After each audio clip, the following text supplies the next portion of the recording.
the Scourge of God. Who was really this man whose very name was enough to make empires tremble?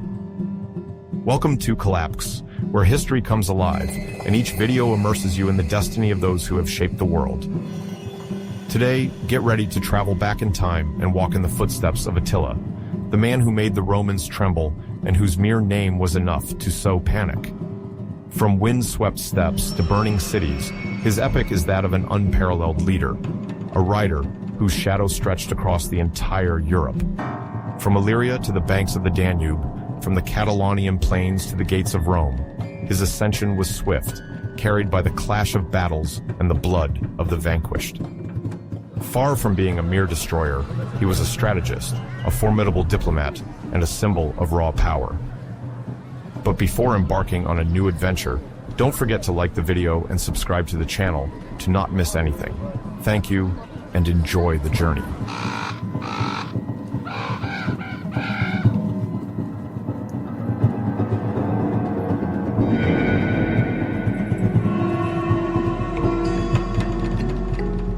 At the turn of the 3rd and 4th centuries, Anno Domini, the world was undergoing profound upheavals. To fully understand the place of the Huns at this time, it is essential to provide a broad historical and geographical context. On one side, the vast plains of Eurasia, stretching north of the Caspian Sea and the Black Sea, had for centuries hosted nomadic peoples whose mobility and mastery of cavalry had shaped the destiny of many civilizations.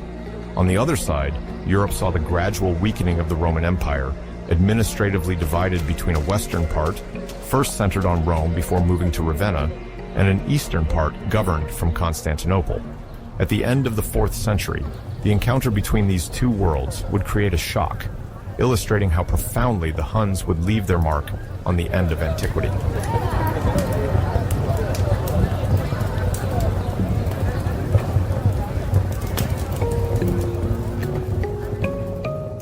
To geographically situate the emergence of the Huns, one must first imagine an immense grassy and semi-arid zone extending from Eastern Europe to the edges of Central Asia. This Eurasian steppe had long served as a natural corridor for nomadic populations, for whom mobility and the search for pastures were the key to survival. The horse occupied a crucial role. Not only did it ensure transportation, but it also enabled the development of powerful armies capable of moving long distances in record time. The Huns were no exception to this rule. Their excellence in horseback riding and their ability to perform archery with remarkable precision, even in motion, would quickly forge their reputation as formidable warriors.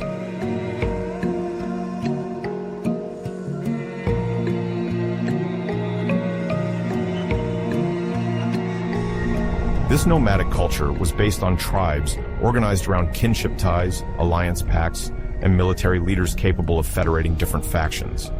The social structures, although sparse, united when necessary to face a common enemy or pursue a specific objective, such as acquiring larger pasture territories. Over the centuries, several confederations of steppe peoples had already formed and disappeared, leaving traces in ancient history. The Scythians, enjoying a considerable military reputation, had dominated this area during the classical antiquity. Later, the Sarmatians, another nomadic confederation, had in turn imposed their presence in these same regions. When the Huns appeared, this nomadic past was already ancient and well established, and many sedentary populations knew the fear inspired by the arrival of these horsemen coming from distant horizons.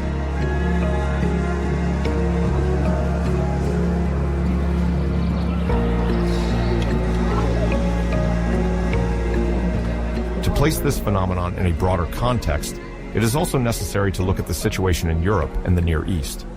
The Roman Empire, once unified, began to divide politically from the end of the 3rd century and more clearly in the 4th century. Rome and its western part, and then Constantinople for the eastern part, marked two distinct centers of power. This administrative and military separation was partly done to better manage an enormous territory, subject to incessant pressures.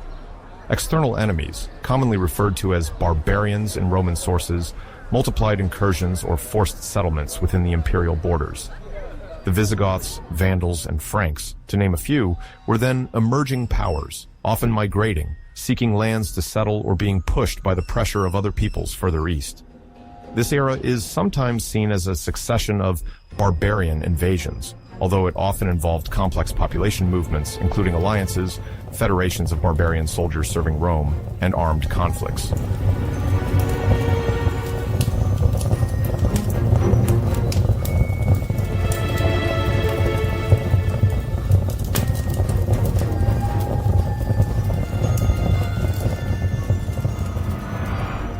Within this unstable balance, the western part of the Roman Empire showed increasingly visible signs of weakness. The borders, notably the limes on the Rhine and the Danube, were crumbling under the weight of repeated intrusions. The Eastern Empire, better protected by the natural fortifications of the Balkans and richer in resources, remained more solid, even though it too was regularly threatened.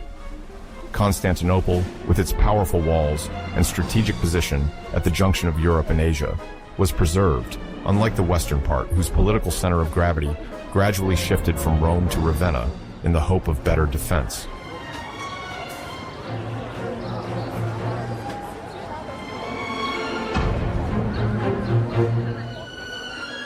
It was in this already tense context that toward the end of the 4th century, the Huns made their sudden appearance at the gates of Europe.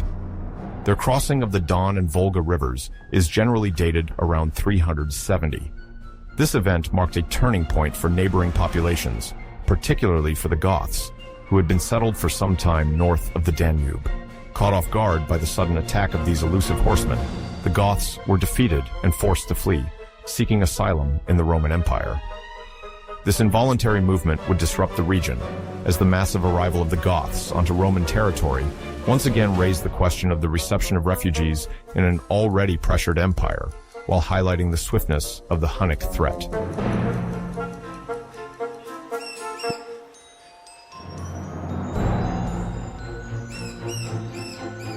The most reliable sources of the time, such as the historian Ammianus Marcellinus, describe the appearance of the Huns as a veritable earthquake for the peoples already settled in Eastern Europe. Ammianus Marcellinus, writing at the end of the 4th century, emphasizes the speed of the Huns' movements and their combat style based on surprise and mobility. His accounts, sometimes tinged with exaggeration, present these warriors as almost inhuman beings, so much do they upset the established order. It should be noted that Roman observers often had a tendency to portray nomadic peoples in a worrying or even monstrous light, and the arrival of the Huns was no exception.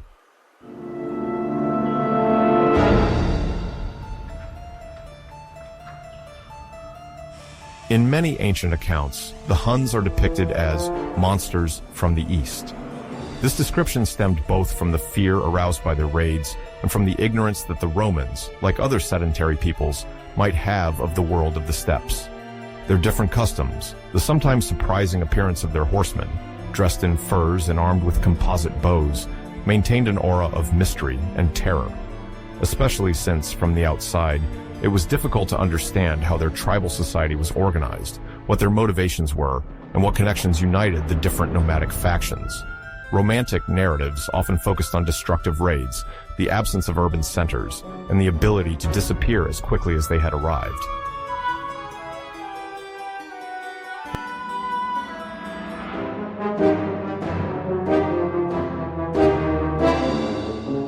In reality, the main strength of the Huns lay in their cavalry and their blitzkrieg tactics.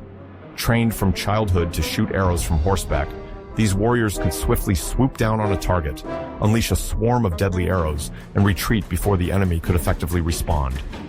Their mounts, enduring and accustomed to the harsh conditions of the steppe, allowed them to traverse great distances in a short time, destroying less mobile or less prepared armies in their path. Although Europe had already faced the threat of nomadic peoples like the Sarmatians, the sudden emergence of this new Hunnic power greatly contributed to the widespread panic.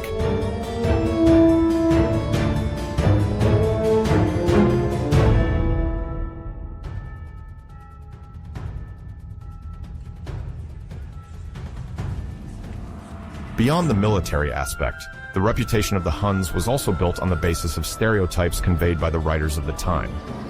The Romans, as well as other Germanic peoples already at the empire's borders, considered that a group so different in its customs and combat techniques could only be a formidable, almost supernatural threat. Descriptions emphasize their alleged lack of humanity, their flat and broad face, partly the result of rumors related to cranial deformation practices present among some steppe peoples. At the same time, the fear they inspired was amplified by their successive victories against dreaded enemies, such as the Goths, giving these steppe warriors an almost invincible image.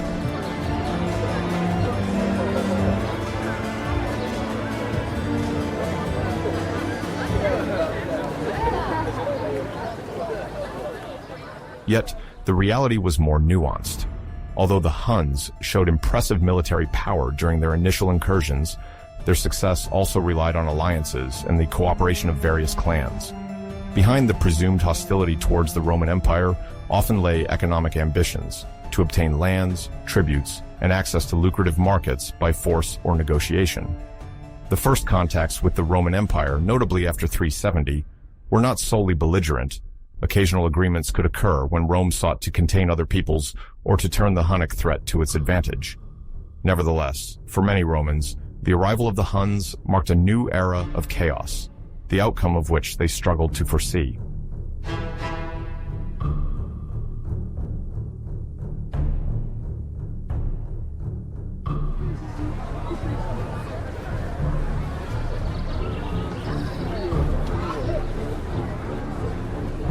The birth of Attila is generally situated around the year 406, but it is important to emphasize that there is a lack of direct sources to precisely confirm this date.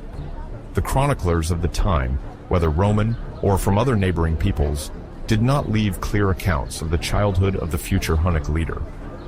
This lack of documentation is partly explained by the nomadic lifestyle of the Huns. They favored oral tradition and did not maintain written records as the Romans did. Consequently, the date of 406 is an estimate based on retrospective calculations and indirect information cross-references.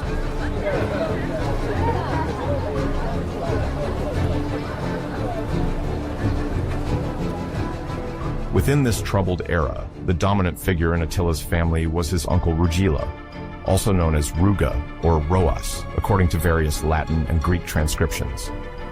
Rugila was one of the main Hunnic chiefs at the dawn of the 5th century, enjoying a formidable reputation among the peoples along the Danube. He had managed to unify several Hunnic clans and establish his authority in the Balkans, a strategic region marked by the presence of Roman fortresses and trade routes. Although we lack direct testimonies confirming Rugila's personal tutelage over his nephew, all indications suggest that the influence of this uncle, already experienced in negotiations and military operations, was decisive in Attila's political and martial education.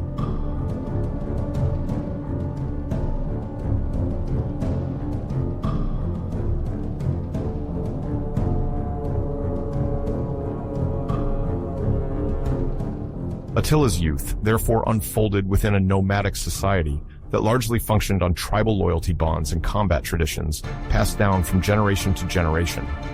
Military training among the Huns began very early. Boys learned to ride from a young age, as equestrian excellence was key to their battlefield renown. They also practiced using the composite bow, a feared weapon for its power and effectiveness in motion. The Huns excelled at shooting arrows while galloping, a technique that required precision and agility. Attila, destined for a high rank, would have benefited from the best instructors, capable of imparting the art of the light cavalry, so characteristic of his ancestors.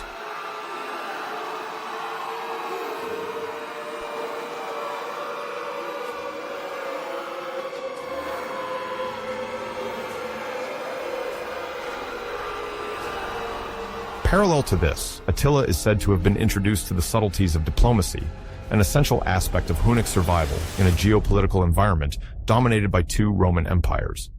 The Huns, in regular contact with these powers, often resorted to the exchange of hostages and messengers, a frequent practice aimed at securing treaty agreements.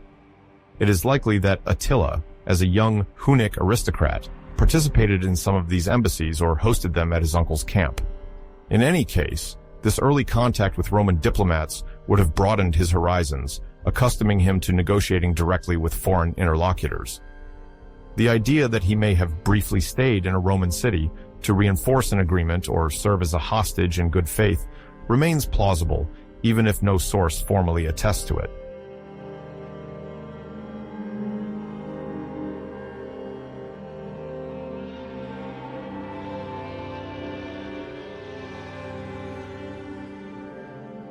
Before Attila's destiny became apparent, the Hunnic Empire was already beginning to take shape under the leadership of Rugila. Although one could not speak of a unified empire like those of Rome or Persia, Rugila managed to bring together scattered Hunnic chiefs into a more coherent political entity.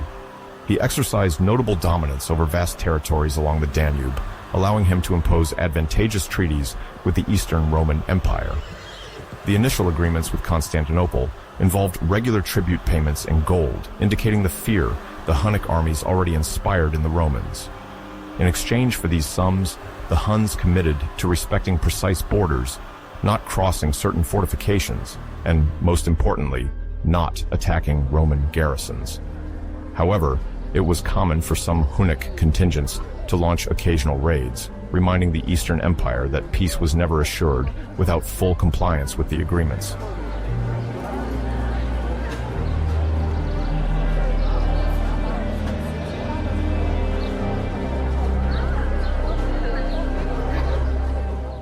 In this context, diplomacy was of crucial importance. The Huns sent and received emissaries, negotiated the expansion of their trading rights, and sometimes agreed to host high-ranking hostages from the imperial nobility. This practice, rooted in the nomadic people's traditions, served to guarantee the proper implementation of treaties and to forge matrimonial or economic alliances. The Huns, though perceived as wild invaders by some Roman authors, skillfully mastered the language of negotiation. Rugila excelled precisely in this delicate balance, appearing threatening while hinting at the prospect of mutually beneficial agreements, notably in the exchange of luxury goods, horses, or innovative weapons.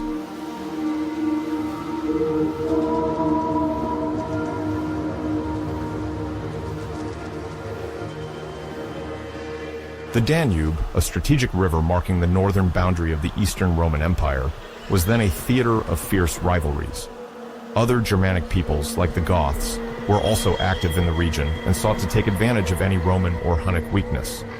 Alliances, often temporary, were formed and dissolved based on ad hoc treaties or immediate conflicts of interest.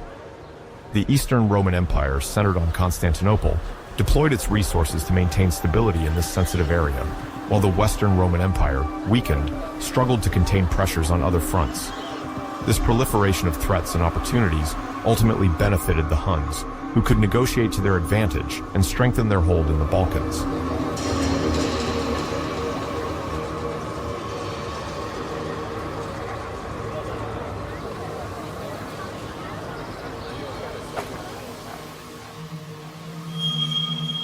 Despite his negotiating talent and authority, Rugila could not escape the inevitability of death. Around 434, he disappeared under poorly documented circumstances. Some historians suggest a sudden illness, while others mention the possibility of a military failure or a simple accident. Whatever the exact cause, this disappearance had major repercussions. The position of Hunnic ruler became vacant, and the entire confederation needed strong new leaders to prevent fragmentation. The Hunnic tradition of power transmission was not rigidly codified, unlike the hereditary monarchy in the Roman world. Generally, leaders from the ruling family had to agree or compete to assert their supremacy.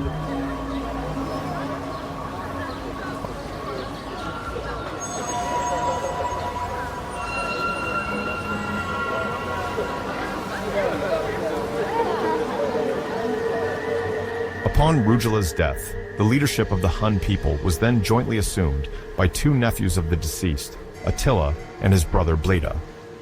Although few details have emerged regarding the nature of their collaboration, it seems that this dual leadership resulted from a compromise intended to maintain the unity of the Confederation.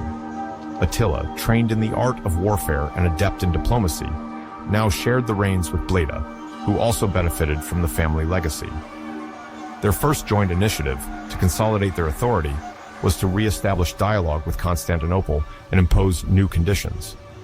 The negotiations led to the Treaty of Margus in 434, a symbol of the Huns' rising power. It increased the tribute the Eastern Empire had to pay, demanded the opening of more extensive trade markets, and set obligations clearly advantageous to the Huns. The clauses also included the return of fugitives who had found asylum with the enemy, as well as the recognition of certain areas under Hunnic influence beyond the Danube.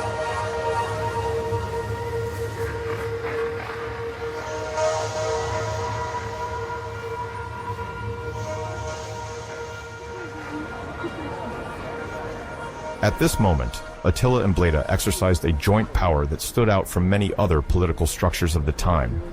Rather than immediately entering into fratricidal conflict, they relied on each other to strengthen Hunnic authority. The scale of the array of tribes under their governance surpassed previous Hun leaders. Sarmatians, Alans, and various nomadic populations were integrated into this sprawling confederation. Thanks to their formidable cavalry and their art of mobile warfare, Attila and Bleda projected an image of formidable power. However, maintaining cohesion among various tribes required diplomatic compromises, skillful negotiations, and constant vigilance.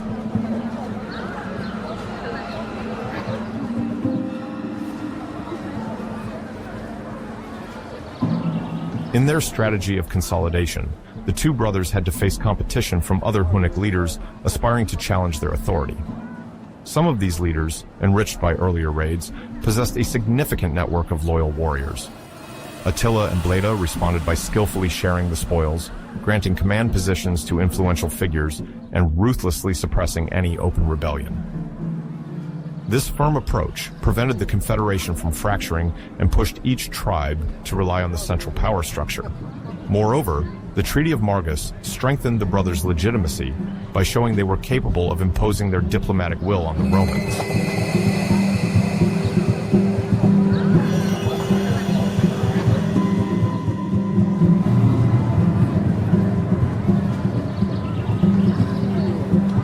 Targeted raids in the Balkans became an essential means of reminding the Romans of the importance of paying the agreed tribute. When the gold was slow to arrive, or certain treaty clauses were not respected, Attila and Bleda ordered destructive incursions into the Roman provinces. These actions sowed terror among local populations and demonstrated the little protection the Eastern Empire could offer in the absence of a fully prepared army. Over the years, this tactic ensured the Huns a continuous flow of enrichment. They appropriated resources, livestock, and captives, while avoiding lengthy and costly military campaigns.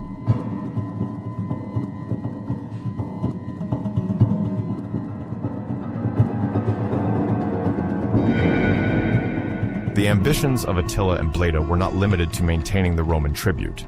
They also sought to control neighboring peoples, whether they were Germanic tribes like the Ostrogoths or the Gepids. Occasional alliances were offered to certain factions, while others faced direct aggression to force their submission. In some cases, political marriages proved an effective method to consolidate Hunnic control. A member of the ruling Hun family would marry a member of the neighboring nobility, thus ensuring a lasting diplomatic connection. This approach, blending intimidation and negotiation, gradually extended Hunnic influence in Central Europe.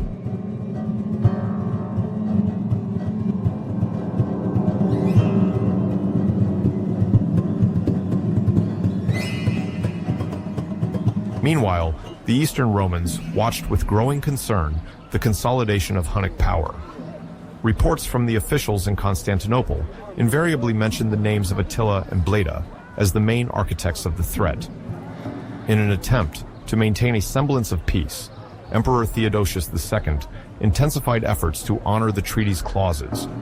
However, the imperial court could not ignore the protests from certain regions ravaged by the raids. Byzantine diplomats then sought to negotiate payment terms, hoping to delay or reduce the sum of gold demanded. However, each hesitation risked provoking another Hunnic offensive.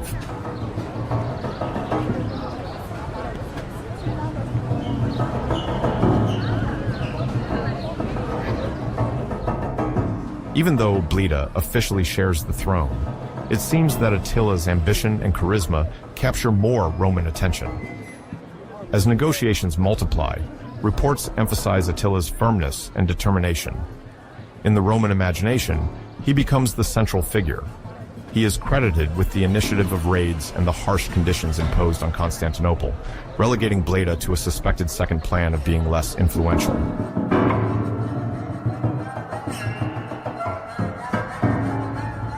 Around 445, Bleda dies under circumstances that remain obscure.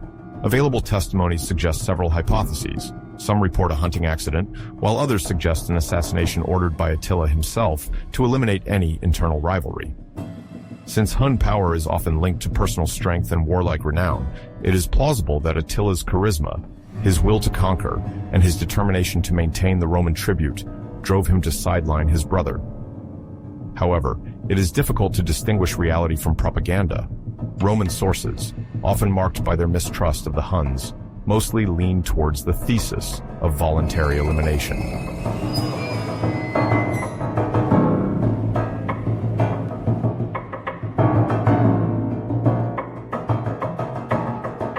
As soon as he finds himself alone at the reins of power, Attila undertakes a meticulous reorganization of the chain of command. The Huns do not form a centralized state in the Roman sense.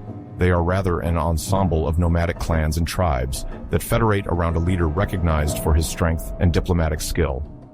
To consolidate his authority, Attila makes it clear to the various clan leaders that their obedience must be absolute. Those who refuse to submit are removed, sometimes by force. He surrounds himself with loyal lieutenants whose names have not all reached us, but who have marked Hunnic history through their closeness to this new leader. Attila also establishes a more rigorous system for circulating information and orders. Hunnic messengers travel long distances on horseback to quickly disseminate the king's instructions, and the entire confederation must now act in a coordinated manner.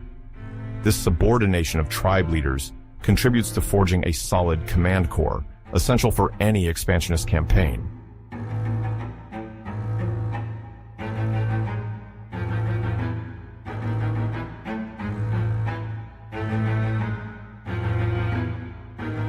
Parallel to this internal reorganization, the figure of Attila takes on an almost sacred dimension. Later accounts mention a legend that he received the Sword of Mars, a sacred sword which, in Hunnic mythology, symbolizes divine favor and legitimacy to reign.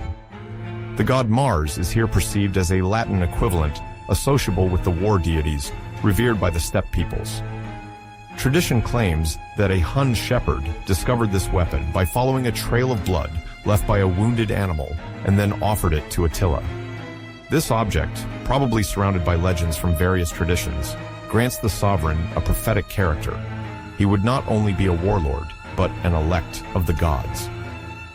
Even if the veracity of this episode remains uncertain, the symbolic significance of the story reinforces the cohesion of his followers and the fear he inspires in his adversaries.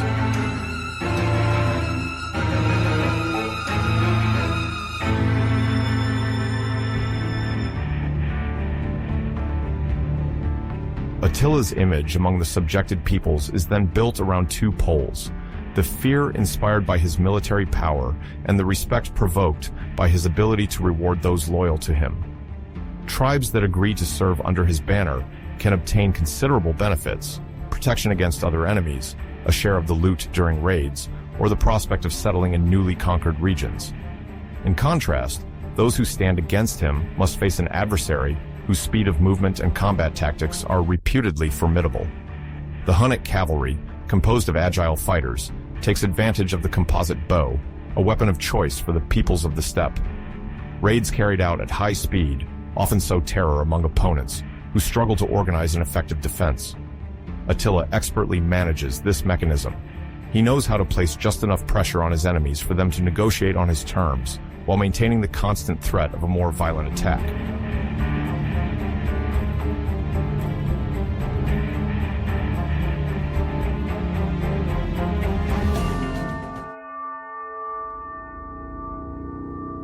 The Eastern Roman Empire becomes a regular target of financial demands.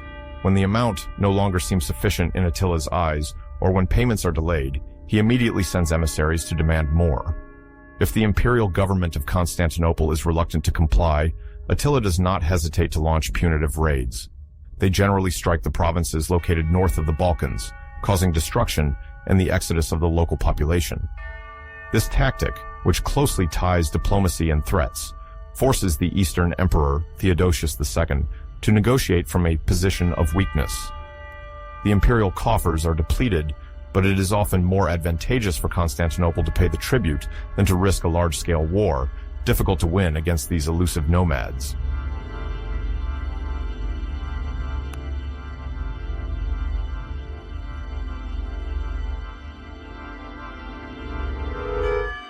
Between 448 and 449, a Greek ambassador and historian Priscus goes to the Huns to attempt, among other things, to understand Attila's personality and to maintain diplomatic dialogue. His writings, partially preserved by Byzantine chroniclers, constitute an exceptional testimony. Priscus recounts how Attila, despite his eminent position, leads an astonishingly modest lifestyle. At the banquet table, he prefers to drink from a simple wooden cup, leaving the gold and silver dishes to his officers. He wears less ornate clothing than those at his court, and does not stand out for ostentatious pomp. This apparent sobriety nevertheless hides a keen sense of staging. Attila shows himself to be composed, confident in his status, and does not need to display his riches to assert his power. This contrast greatly impresses the Roman diplomats, accustomed to the sometimes luxurious ceremonies of Constantinople.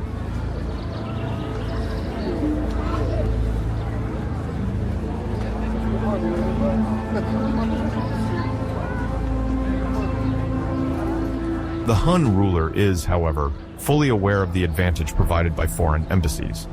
He receives the negotiators in an official setting where nothing is left to chance. The visitors are well treated, invited to often memorable banquets, but they constantly feel implicit pressure.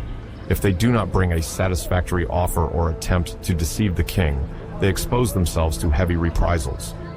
This constant tension appears in Priscus's account, which describes Attila's court as a fascinating place, marked by a muted discipline, where the slightest gesture from the sovereign sparks the fear of an imminent conflict. On the diplomatic level, Attila skillfully alternates between threat and cordiality to keep his interlocutors on edge.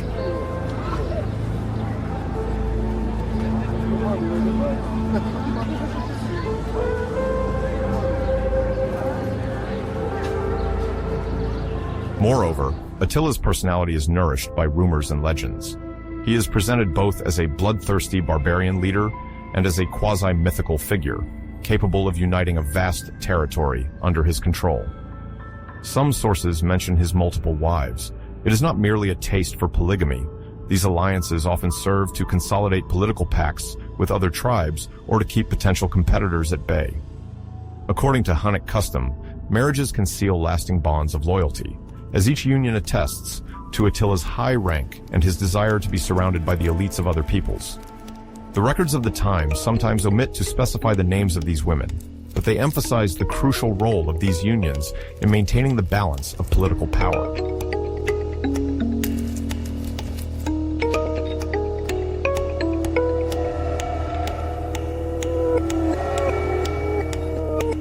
At the same time, Attila does not intend to limit his influence to the fringes of the Eastern Roman Empire.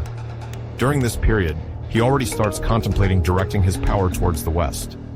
The Western Roman Empire, whose capital has successively been Rome and then Ravenna, also faces significant internal difficulties and the pressure of various so-called barbarian peoples. Attila observes this situation with great attention, aware that Rome's weakness may open up new conquest opportunities for him. However, before taking the plunge, he must ensure the robustness of his Hunnic network and the loyalty of the chiefs around him. He knows that going on a campaign westward requires mobilizing a large number of warriors, horses, and resources. Any internal division, any potential rebellion, would put him at a disadvantage on several fronts.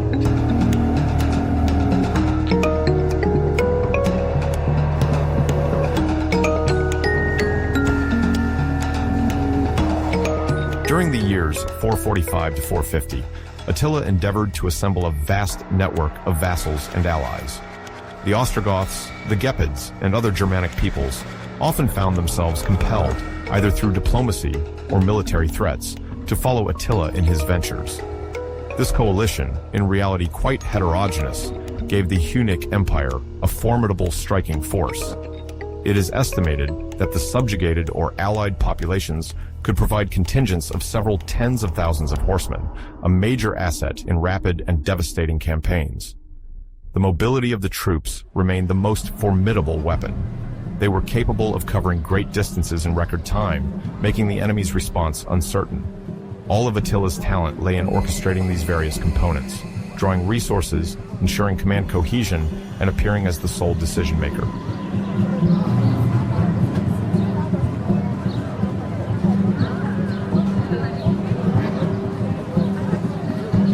Approaching the end of the 440s, the Western Empire, theoretically ruled by Emperor Valentinian III, saw Hunnic power drawing near to its borders. Some sources report aborted negotiations, promises of strategic marriages, and financial grievances aimed at disrupting the already precarious stability of the West.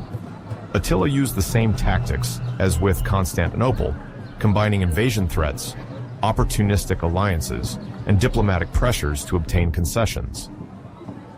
If we are to believe the testimonies of chroniclers like Priscus, Attila's renown had already reached the Western lands.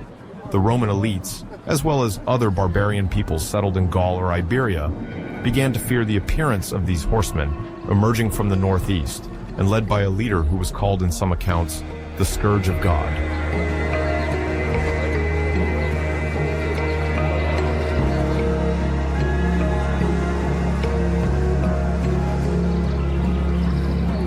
At the height of his power, around 450, Attila had built around him a nomadic empire that, without adopting the structures of a sedentary power, exercised considerable influence and imposed tributes on supposedly more civilized kingdoms. He managed to maintain a reputation of invincibility by mastering his personal image and capitalizing on the terror that the Huns inspired among the urban populations of the Roman Empire.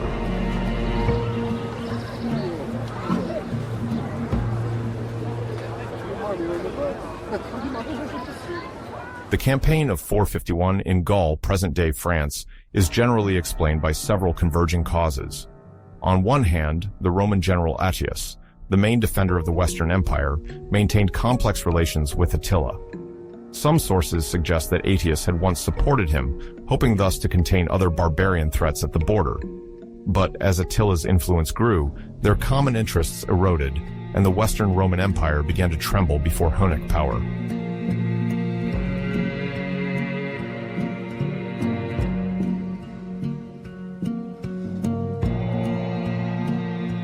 On the other hand, the episode of Princess Honoria, sister of Emperor Valentinian III, provided a pretext for Attila to intervene in Gaul. According to several accounts, Honoria had sent a ring to Attila, perhaps to call upon the Hun chief for help, or, more audaciously, to suggest a matrimonial alliance. Attila, already in search of new conquests, then seized the opportunity to claim a part of the Western Empire as dowry or recognition of his rights. This justification gave a semblance of legitimacy to his campaign of plundering and conquest.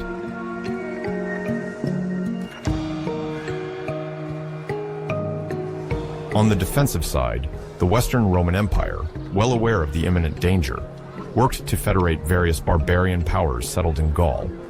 Among them, the Visigoths of Theodoric, established in the southwest, played a crucial role. Traditionally wary of Roman authority, they nonetheless allied with Attius to counter the Hunnic tide. Far from being a simple linear conflict, this situation resulted from diplomatic dealings and continuous negotiations, in which Roman, Visigothic, and Hunnic protagonists measured each other, observed each other, and sought to ensure their own interests.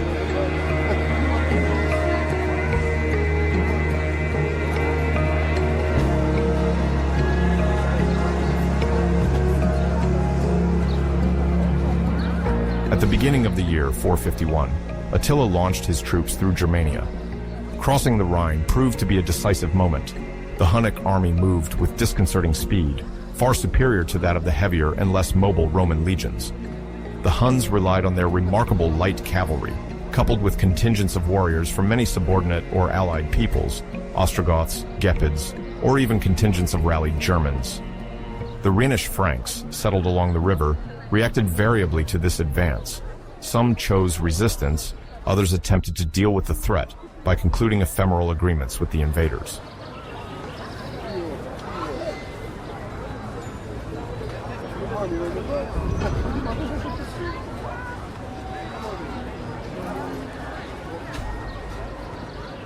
As they traverse northeastern Gaul, Attila and his warriors sow terror in several cities. Metz suffers the first assaults. The city is plundered, and the Hunnic violence forces the local populations to flee or submit. The cities of Rams and other urban centers suffer a similar fate. At a time when most communities live secluded behind a wall, the suddenness of the Hunnic offensive often breaks any attempt at organized defense. In a short time, Attila seizes vast territories and consolidates his reputation as an invincible conqueror.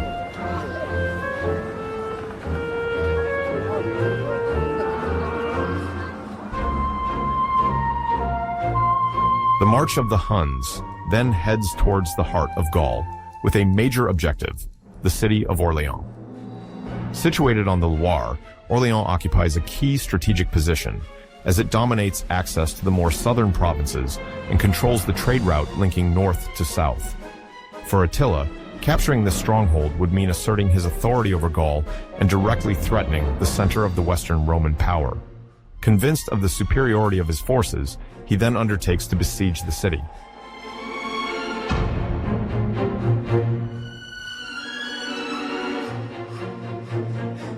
Orléans, however, resists longer than expected. The Roman fortifications, reinforced by the inhabitants and by the contingents sent by General Aetius, form a solid barrier. Theodoric, king of the Visigoths, informed of the gravity of the situation, joins Aetius to lend a hand. The Huns attempt to invest in the city with several assaults, hoping to break the determination of its defenders. Despite requisitions of food and surrounding pillages, the city holds firm thanks to fierce resistance and the last-minute intervention of the Romano-Visigothic coalition.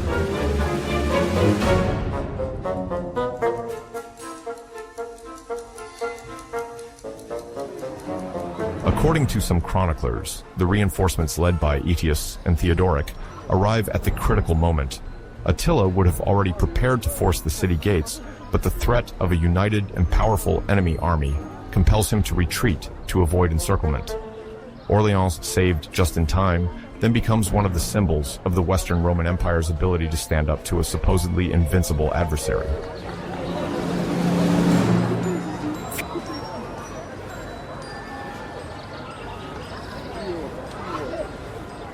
Furious at not being able to take Orléans, Attila temporarily withdraws his troops further east. His objective is to maneuver to confront the army of his adversaries on terrain that would be more favorable to him. It is in the region of present-day Champagne that the fate of Gaul will be decided. The Battle of the Catalonian Plains, also known as the Battle of Maurice or Chalon, then looms as one of the greatest confrontations of late antiquity.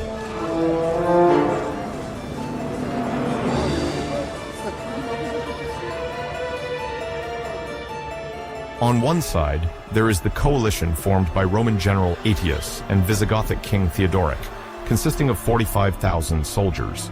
The Roman forces are made up of legions and auxiliaries still under the imperial banner, but also of Gallic federates and contingents provided by neighboring peoples who fear Hunnic violence. The Visigoths, formidable warriors, form the core of the heavy cavalry and Gothic infantry. On the other side, Attila commands a heterogeneous force of 60,000 soldiers, united by the fear he inspires and the prospect of loot. Huns, Ostrogoths, Gepids, and other Germanic tribes follow him onto the battlefield, loyal to his reputation as an undefeated leader.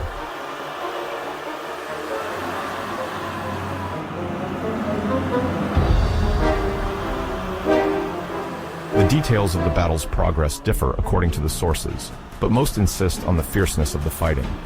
Each side first seeks to occupy the strategic heights of the plain to gain a decisive tactical advantage.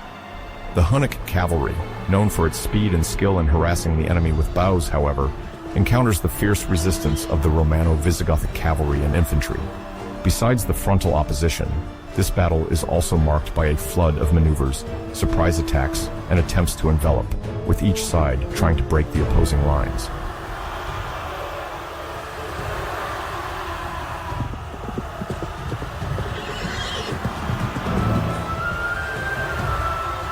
During the clashes, Theodoric, king of the Visigoths, is killed, The exact circumstances remain debated.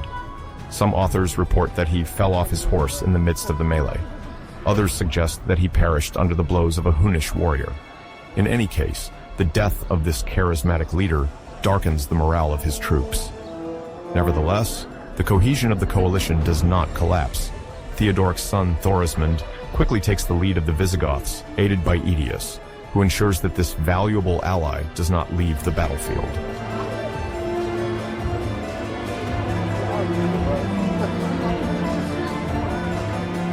According to chroniclers of the time, the violence is such that at nightfall, it is no longer clear which side actually emerged victorious. The dead lie in great numbers, and even Attila realizes that continuing the battle into the next day could lead to the total destruction of his forces if the coalition reorganized. Chroniclers like Jordanes and other late authors emphasize the indecisive nature of this terrible confrontation. Pressed by the necessity of preserving his men, Attila chooses to retreat, taking with him the pride of having resisted, but also the bitterness of not crushing his adversaries.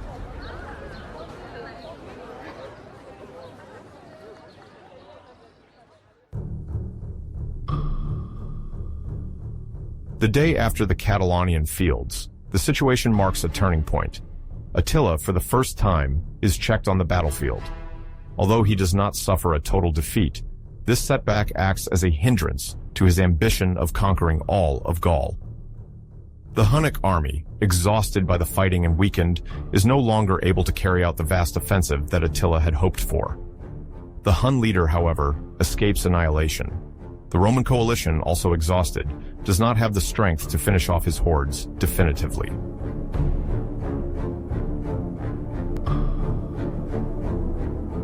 Morally, this campaign of 451 has a major impact. Attila, long considered an invincible scourge, suffers a first blow to his reputation. On the other hand, Aetius emerges greater. This general, often dubbed the last of the Romans, gains considerable prestige at the court of Ravenna. He is hailed as the protector of the West, managing to rally the Visigoths, a people long wary of imperial authority, and effectively organizing the defense of Gaul. However, the military and political leaders of the Western Roman Empire realize that the shadow of Attila will still linger over Europe for a long time, as the Hun leader remains capable of raising new troops.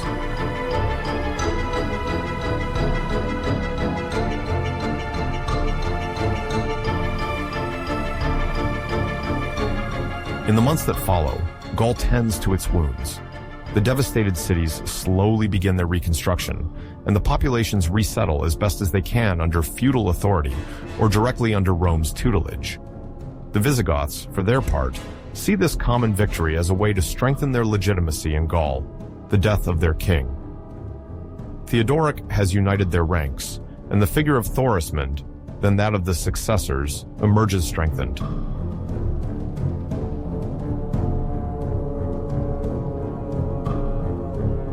This campaign also proves that the Hunnic threat is felt up to the borders of the Western Roman Empire. The contemporaries are abruptly aware of the importance of coordinated defense. Gaul, although saved, narrowly escaped disaster. In this era where communications are slow and resources limited, the lesson is bitter. The empire will struggle increasingly to contain the great nomadic and Germanic peoples, whose mobility and resilience present a constant challenge to the exhausted Roman institutions.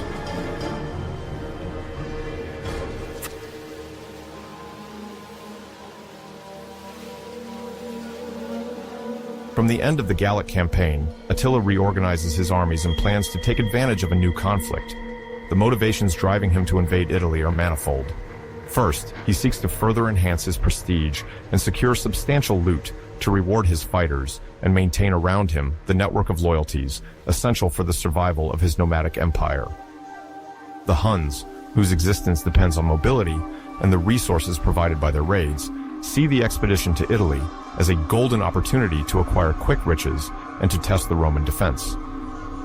Furthermore, Attila knows that central Italy, the political heart of the Western Empire, is less protected than before. Previous wars have depleted the troops, and coordination among the various Roman generals is failing.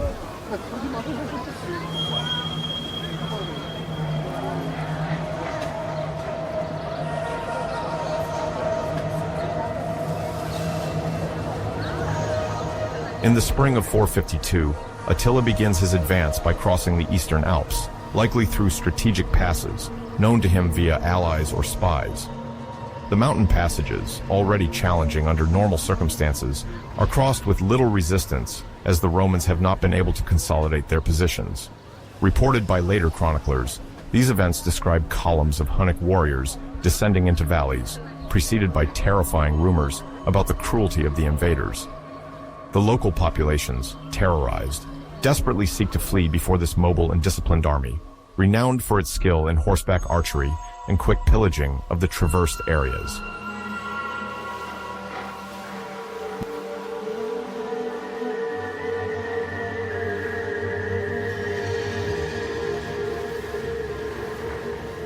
The first major city to resist the Hunnic fury was Aquileia, located at the northern tip of the Adriatic, not far from the sea. At that time, Aquileia stood out as an important commercial center and a vital point of passage towards the Italian peninsula. Attila, understanding the significance of striking hard at the beginning of the campaign, saw that capturing Aquileia would send a clear message to all Italians, whether Roman, city dwellers, or countryside inhabitants.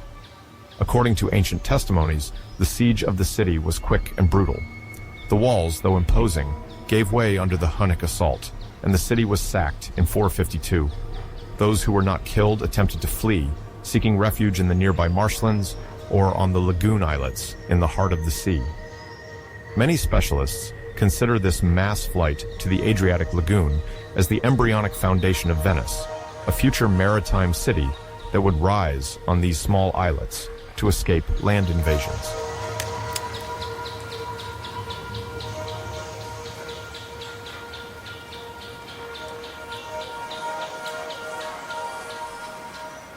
Buoyed by this success, Attila then spread terror along the Po plain, this vast, fertile region extending in northern Italy.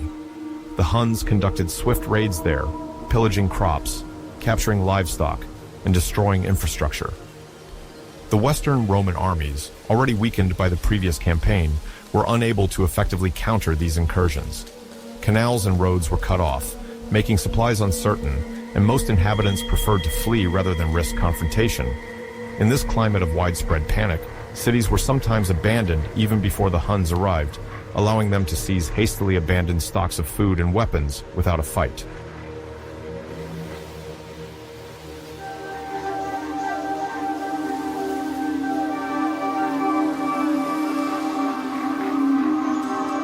Emperor Valentinian III, who ruled over the Western Roman Empire since 425, found himself powerless to halt the Hunnic advance. The Roman institutions were weakened, and the central authority struggled to raise additional troops. Flavius Aetius, one of the few competent generals who had already fought Attila in Gaul, had forces that were too reduced to effectively counter the new offensive. Furthermore, the Battle of the Catalonian Plains the previous year had left both camps exhausted. The Germanic auxiliaries who had allied with Rome were not really inclined to engage in another large-scale confrontation. Knowing this, Attila advanced towards Rome, hoping to force the empire to accept new terms, or better yet, to capture the Eternal City, the ultimate symbol of Roman prestige.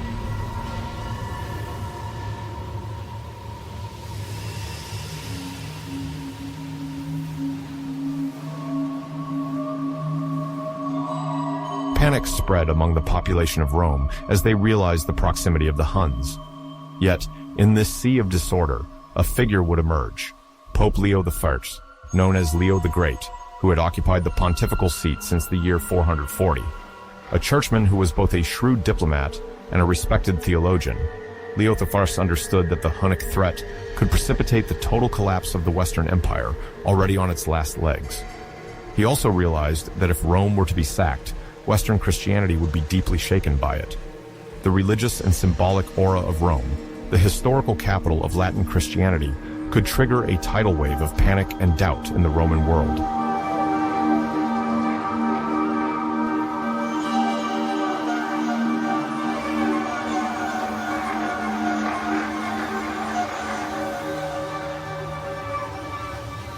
In the summer of 452, according to some hagiographies and Christian tradition, Pope Leo I decided to take the initiative to negotiate directly with Attila.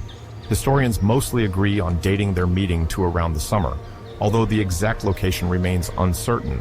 Some sources mention Mantua or a locality near the Mincio River. In an unprecedented move, Leo I set out to meet the Hunnic leader, accompanied by a small delegation of ecclesiastics and dignitaries. At that time, the very idea that a feared barbarian leader like Attila would peacefully receive a Roman emissary was an exploit. Nevertheless, the Pope arrived before the Hunnic camp, dressed in his pontifical garments, determined to use his moral influence.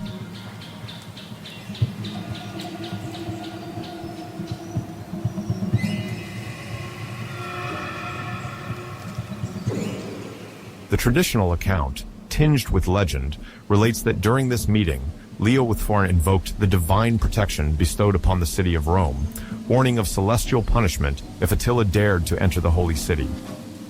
According to some chroniclers, Attila or his lieutenants even had terrifying visions of saints or angels brandishing weapons, warning them not to commit sacrilege by conquering the city. These elements are largely part of Christian folklore.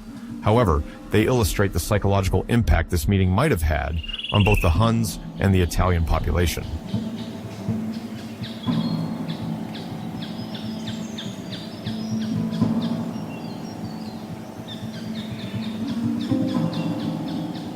On the diplomatic front, the situation is more nuanced. It is likely that Leo III, determined to spare Rome from disaster, provided Attila not only with spiritual arguments, but also with payment in gold or valuable objects. Indeed, the offer of an additional tribute remains in the tradition of relations between the Roman Empire and barbarian leaders. Moreover, the continuation of the campaign in Italy is increasingly compromised by concrete factors. Diseases are spreading within the Hunnic army, exhausted by a long journey and poorly adapted to the Italian climate. Supplies are starting to run low due to pillaging and reduced agricultural production. Finally, the locals, although fleeing, are organizing forms of resistance that disrupt the Hunnic logistics. Attila is therefore faced with strategic and health challenges that could undermine his power and aura.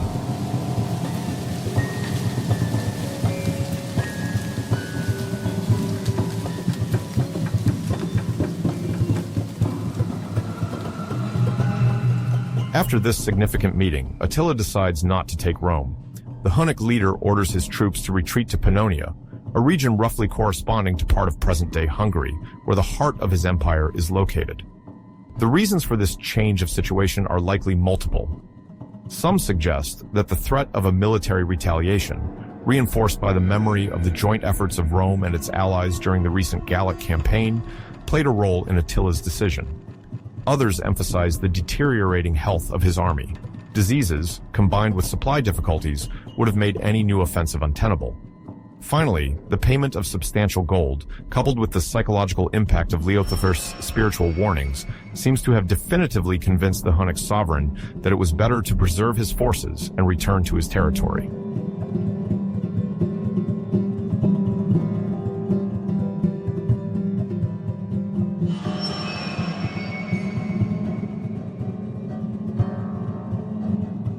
On a symbolic level, Attila's withdrawal remains a major event. In the eyes of many Western populations, the invincible Scourge of God, as the Christian tradition would later dub him, yielded to the spiritual authority of the Pope.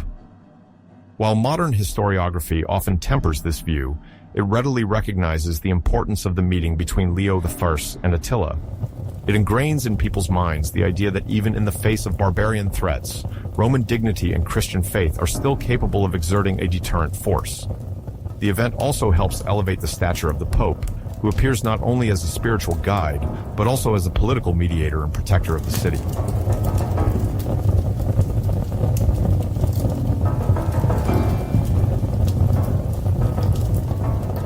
Attila's image, for his part, emerges both tarnished and still formidable.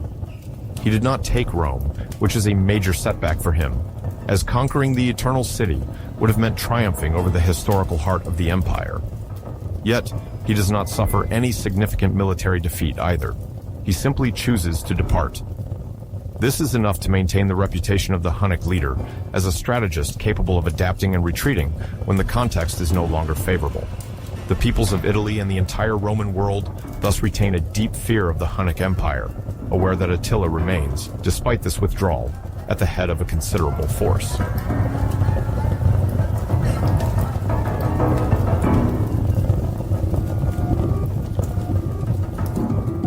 After his withdrawal, Attila reestablishes himself in Pannonia, a region roughly located on the territory of present-day Hungary, where the Huns had had their main base for several years.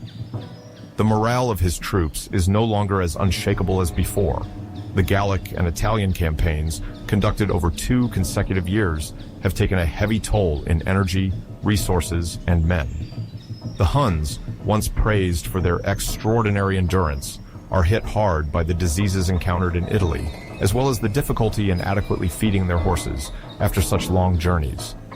Livestock farming, vital for a nomadic people, requires vast pastures, yet the regions they continually traverse do not always suffice to meet the needs of such a large military horde.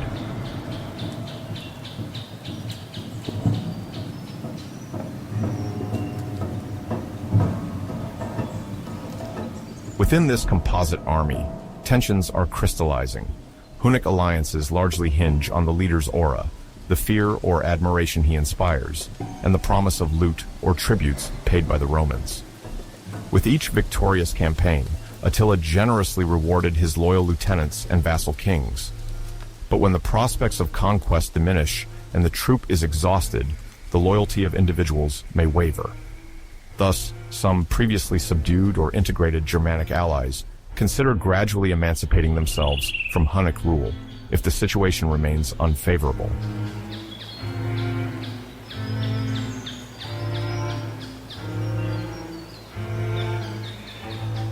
Moreover, beyond these internal considerations, Byzantine and Western observers are already speculating about Attila's next intentions. The main question that arises is the king of the Huns, frustrated by having to turn back in front of the walls of Rome, preparing a new offensive, this time to the east? Historians of late antiquity differ as to the solidity of such a plan. Some claim that Attila, as a determined warrior, still wished to force the hand of the Eastern Roman Empire to obtain a higher tribute. This would imply shifting his forces again towards the Danube frontier and openly threatening Constantinople or its Balkan provinces. Others believe he was too weakened to consider a large-scale conflict, and that he was merely attempting to demand, through diplomatic blackmail, the renewal of the promised payments. In any case, the rumor of a new expedition grows among neighboring peoples, without materializing before the beginning of the year 453.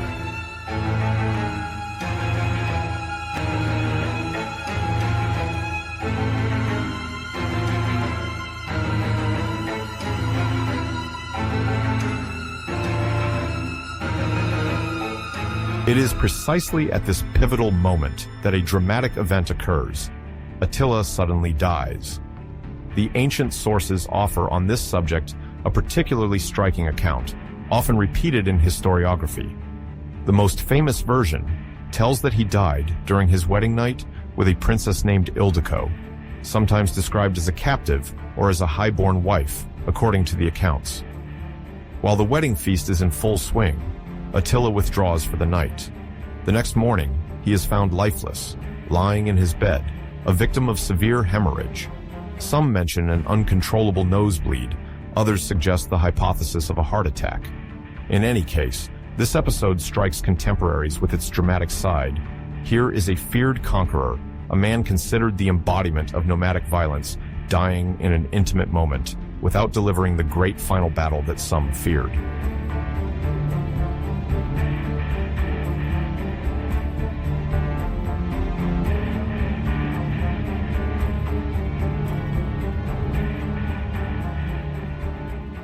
The brutality of Attila's demise then arouses various interpretations. Some later ones even suggest a conspiracy, implying that Princess Ildiko could have been manipulated or tasked with assassinating him. However, there is no concrete evidence of murder. The thesis of a fatal accident remains the most commonly accepted. Attila, in the grip of an excess of drink or some vascular condition, would have been the victim of internal hemorrhage. Regarding this latter hypothesis, some chroniclers emphasize its almost ironic aspect. The king of the Huns, who had not been defeated by Roman swords, would have succumbed to a simple bleeding. In this universe, where every major event is invested with a symbolic or divine meaning, it is sometimes seen as a celestial punishment, sometimes as a mere manifestation of human fragility, reminding that nothing is immune to the vicissitudes of nature.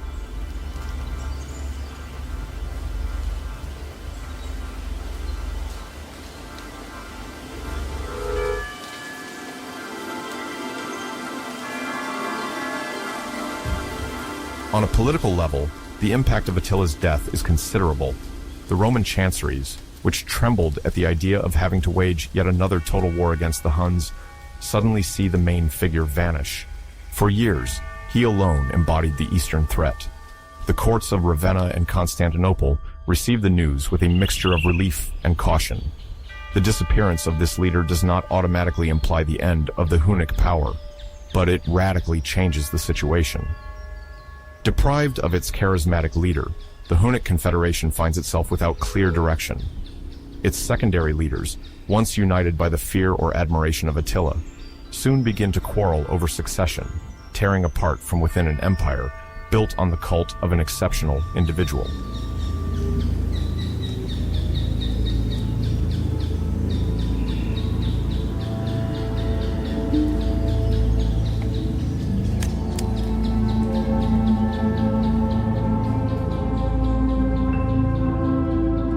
The organization of Attila's funeral comes to complete this dramatic moment. Among all the anecdotes bequeathed by ancient and medieval authors, that of the triple coffin remains the most striking. It appears in several accounts, including that of Jordanus, a 6th century historian, who mentions Attila's burial in an iron coffin, covered with a silver coffin, and finally, enclosed in a gold coffin. Some see in it a metaphor for the deceased's power. The gold would symbolize prosperity, acquired through plunder and tributes. The silver would recall the riches offered by the Roman empires, and the iron would designate the warlike base upon which his conquests rested. This triple envelope is meant to highlight the grandeur of the deceased, but also to ensure the protection of his remains from potential grave robbers.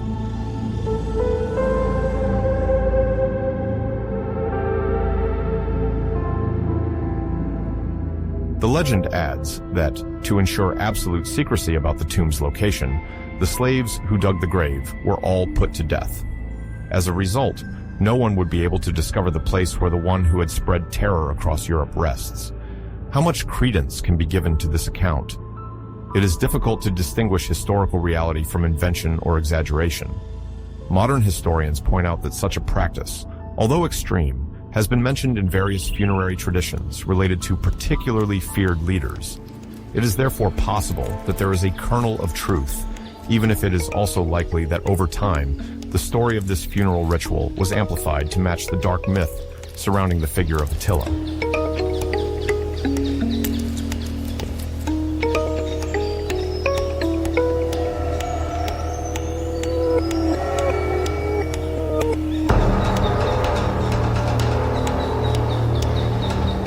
In any case, the result remains the same. We do not know where the Hun conqueror was buried. Thus, the plains of Central Europe hold a mystery that still fuels many archaeological speculations to this day, even though no one has been able to confirm the existence of a royal tomb bearing witness to this episode. In popular culture and the European collective imagination, Attila's death, surrounded by legends and rumors, acts as a highly symbolic endpoint to his ambitions. Indeed, without him, the Hunnic Empire gradually disintegrated.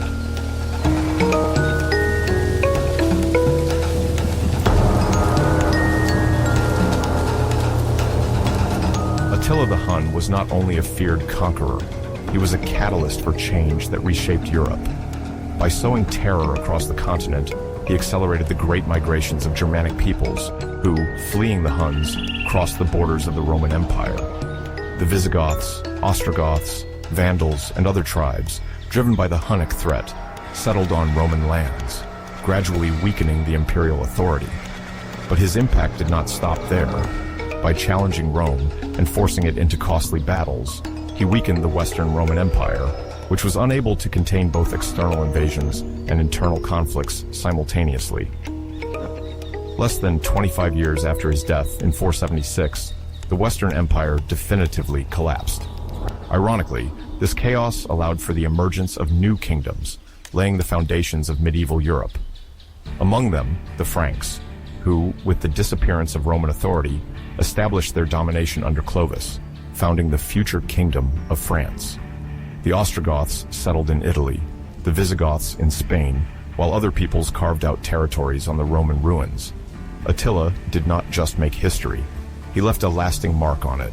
His passage reorganized the map of Europe and precipitated the transition from antiquity to the Middle Ages.